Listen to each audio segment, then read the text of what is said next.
Howdy, and welcome to LeeReads, where I talk about the books I've been reading and enjoying lately.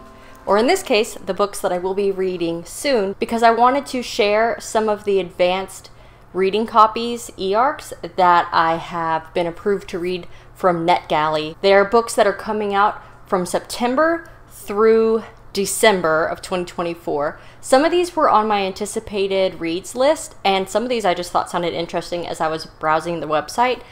It's never guaranteed that you're going to get approved for an advanced copy, so I'm very happy whenever I am given the opportunity to read one, and I'm going to try to read them in the order what's coming out next. If there's something that sounds particularly interesting to you, let me know, and I may move it higher up the list. First book that's coming out in September is The Gods Below by Andrea Stewart. It's an adult epic fantasy. Andrea Stewart wrote the Drowned Empire trilogy. I really enjoyed the first book in that trilogy. The second two weren't my favorite. However, I was very excited to see that she is writing this new fantasy trilogy. It's the story of magic, betrayal, love, where two sisters wind up on opposite sides of a war against the gods. I've already started this one, and the world building is really interesting. That's supposed to come out September 3rd. Coming out September 17th, Fear the Flames by Olivia Rose Darling. I was really intrigued by the dragons on the cover of this one. In this one, an exiled princess teams up with the last man she thought she could trust in the start of a dazzling and unforgettable epic fantasy romance series. This main character was ripped away from her dragons as a child and imprisoned by her father, and now she is determined to free her dragons. I like the idea of that premise. And the last one that I have coming out September 24th is The 13th Child by Erin Craig. It draws on the grim fairy tale story of Godfather Death, which I'm not super familiar with, but the main character is the 13th child, promised to one of the gods. She spends her childhood waiting for this god to show up, Merrick, the dreaded end. And when he does, he lays out exactly how he's planned her future. She will become a great healer, known throughout the kingdom for her precision and skill. He blesses the main character with a gift, the ability to instantly deduce the exact cure needed to treat the ill, but all gifts come with a price. Do you hear that kitten? About a month or so ago, we found 4 kittens on the side of the road, and we've been raising them. And right now we're doing a room swap where my 2 old cats are in the kittens' room, and the kittens are out here napping all together and being a little chatty since I'm talking. The next book is one that was anticipated for me. It comes out October 1st. It is Air by Sabaa Tahir. She wrote the Torch Against the Night, that young adult epic fantasy series, which has really great world building and characterizations. An orphan, an outcast, a prince, and a killer who will bring an empire to its knees. Beloved storyteller Sabaa Tahir interweaves the lives of 3 young people, the orphan, the outcast, and the prince, as they grapple with power, treachery, love, and the devastating consequences of unchecked greed on a journey that may cost them their lives and their hearts, literally. So, I don't know much more about that, but I do trust Sabaa Tahir to weave together a really compelling story. Next is a science fiction. It is a sequel, On Vish's World by Bethany Jacobs, which is the sequel to These Burning Stars, which was a Philip K. Dick Award winning space opera about revenge, power, and the price of legacy. I really enjoyed that one.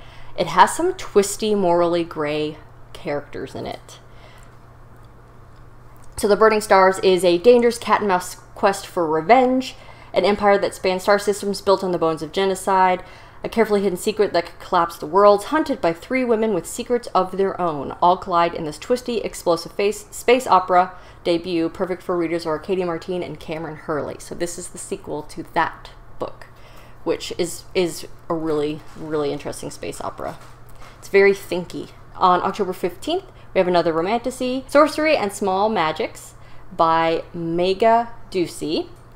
Comes the charming tale of an impulsive sorcerer and his curmudgeon-y rival as they venture deep into a magic forest in search of a counterspell that can break the curse between them, only to discover that magic might not be the only thing pulling them together. This one seems really sweet.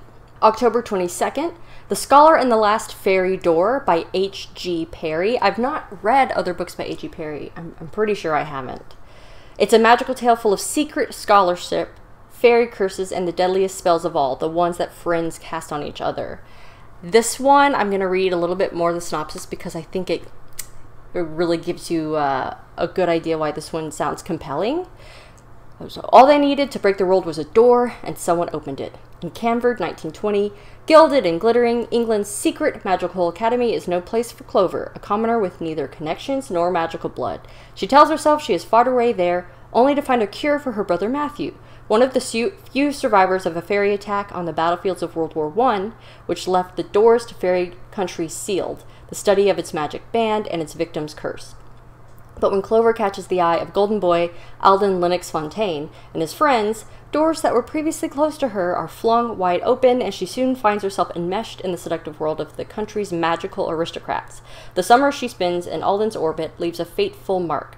Months of joyous friendship and mutual study come crashing down when experiments go awry and old secrets are unearthed.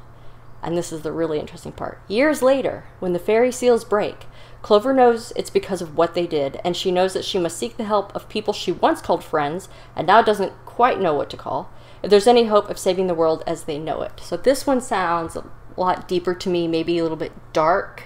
I'm really curious about what they were studying, what experiments they did, and I'm sure the conflict and interpersonal connections of all these characters will hopefully be quite compelling. And then last I have The Road of Bones by Demi Winters, which comes out November 5th. It is an epic Viking-inspired romantic fantasy of about a woman fleeing a ruthless assassin. She accidentally joins up with a group of thieves and must use her cunning to save her life and her heart. I love a good Viking-inspired story, so I'm hoping that that one is good. Are there any of those that you are particularly interested in? A lot of them sound really good to me, and I'm always appreciative to be able to have a chance to read some books a little bit early and tell you what I think about them. Thank you so much for watching. Thank you to Netgalley and the publishers for approving my request to read the books. And as always, don't forget to support your local library. Thanks. Bye.